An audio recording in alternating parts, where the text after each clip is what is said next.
Bien,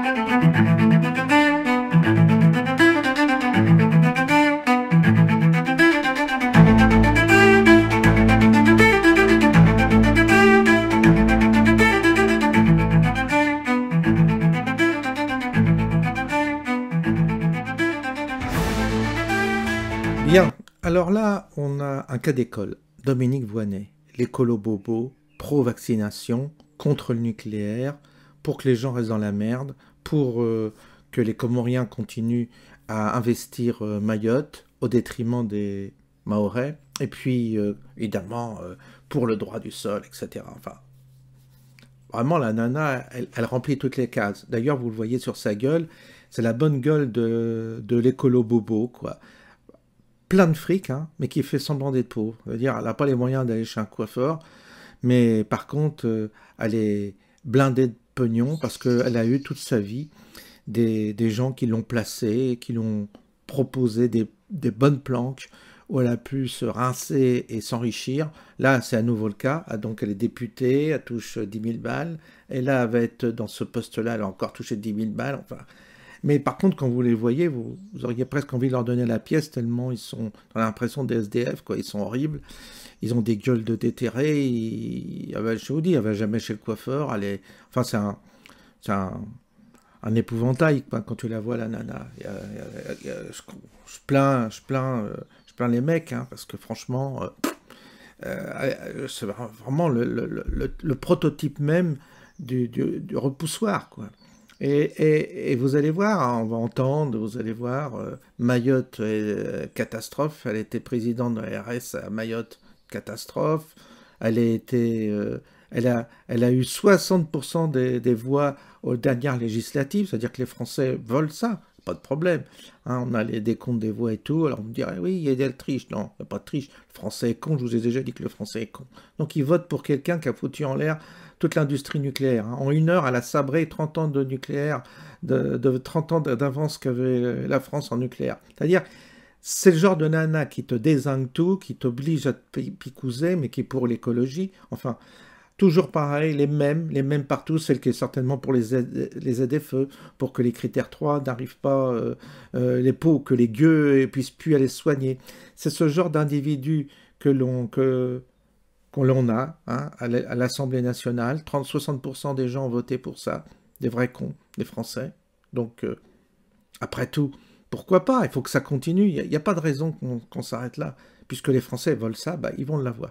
Il faut qu'ils mangent, le Français. Je vous l'ai déjà dit, il faut qu'ils mangent. Il n'a pas assez mangé. Il faut qu'ils payent plus cher. Grâce à elle, vous payez vos factures d'électricité, grâce à elle, hein, ou à cause d'elle. Vous payez vos factures d'électricité beaucoup plus cher. Parce qu'on a arrêté le programme nucléaire. Donc en fait, on avait une énergie pas chère à cause de cette femme. Tout le monde, là je vois, on se caille quand on va chez les gens ne se chauffent plus. Donc tu cailles, partout où tu vas, tu cailles. Et puis, mais c'est à cause d'elle. Mais les gens votent quand même pour celle qui est en train de creuser leur tombe. Parce que les gens adorent leur bourreau, je vous l'ai déjà dit. Le Français adore voter pour ceux qui creusent leur tombe.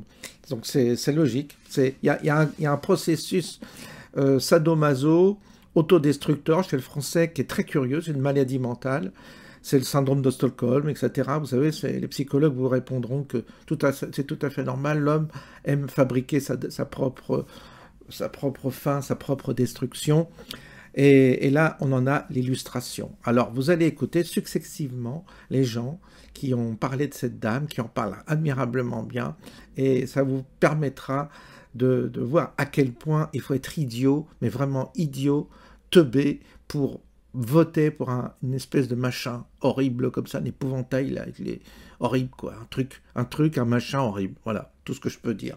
Bonne journée à tous, à bientôt.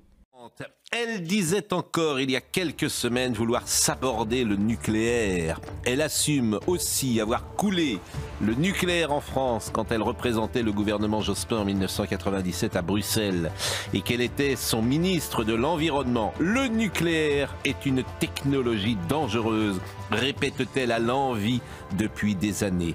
Madame Dominique Voynet, dont on n'avait plus de nouvelles depuis plusieurs années, a ressurgi hier au devant de la scène. La voici nommée au Haut Comité pour la transformation et l'information sur la sécurité nucléaire, un machin dont la France a le secret, une usine à gaz plus qu'à neutrons qui regroupe 40 membres issus de divers horizons, des parlementaires, des représentants d'associations, des vrais ou des faux experts scientifiques et techniques, et plus certainement des militants anti-nucléaires puisqu'ils ont gangréné les cercles de pouvoir jusqu'aux conseillers de l'Élysée. Madame Voynet, comme tant d'autres, est sur ce point une idéologue. Le nucléaire coûte moins cher, il n'est pas polluant, il est propre. Aucun incident majeur n'est à déplorer en France depuis que les premières centrales sont nées. Peu importe, le dogmatisme de Madame Voynet confine à la bêtise en même temps qu'il illustre son incompétence. Eh bien, c'est cette dame que Yael Braun-Pivet a nommée dans ce comité nucléaire. Au nom de quoi? Au nom de qui? Si les voies du Seigneur sont impénétrables, celles des nominations le sont tout autant. Dominique Voynet dans un comité nucléaire, c'est José Bové au conseil d'administration de McDonald's. Bref, ça n'a pas beaucoup de sens. Et vous faites face à des élus qui vous tiennent tête. J'écoutais l'écologiste Dominique Voynet qui a dirigé l'Agence régionale de santé de Mayotte, qui estime à propos de la... Madame Voynet, c'est formidable. C'est une femme qui est sortie de l'oubli politique et du désert qu'elle traversait en se refaisant une santé dans sa carrière, en prenant l'ARS de Mayotte, qu'elle a créée de toutes pièces, et qui a le pire bilan de la crise Covid de France sur le territoire le plus jeune de France. Mayotte a connu une mortalité une mortalité pendant la crise du Covid qui est scandaleuse alors que la moitié de sa population a moins de 20 ans.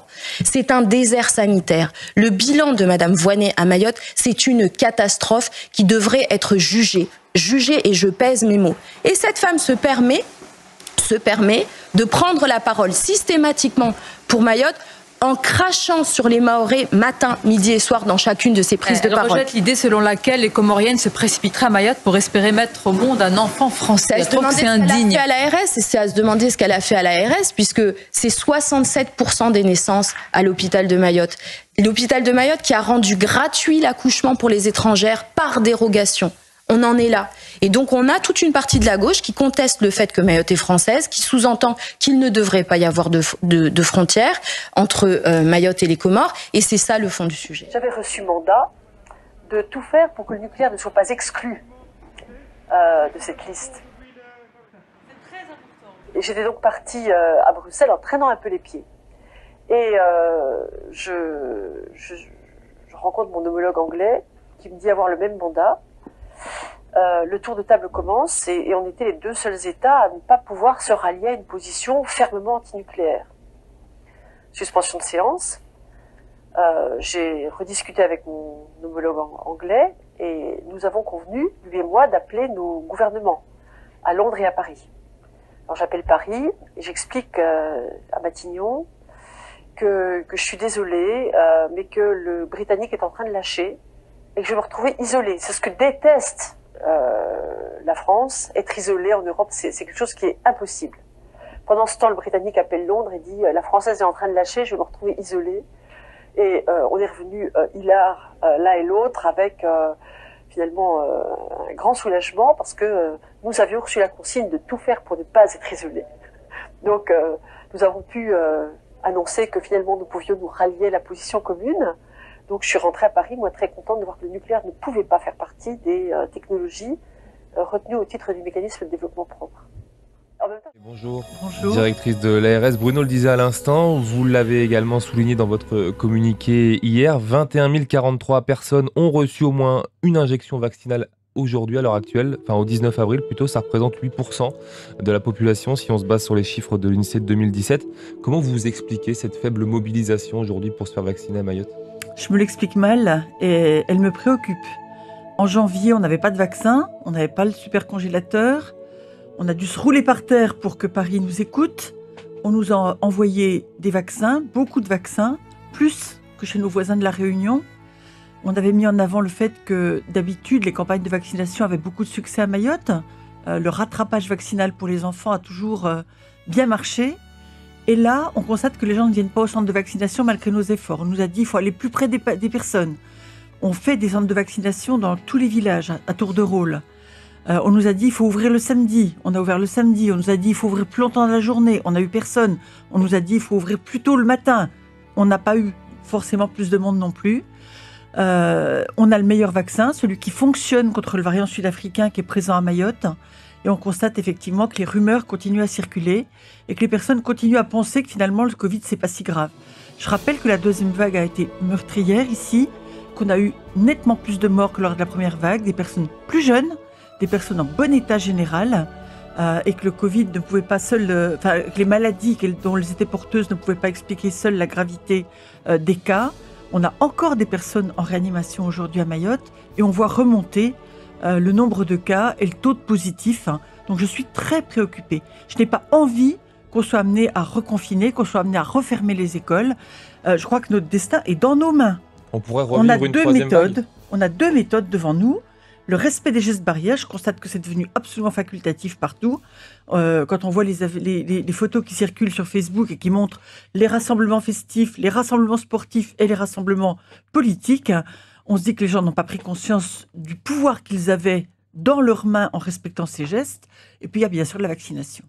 C'est quoi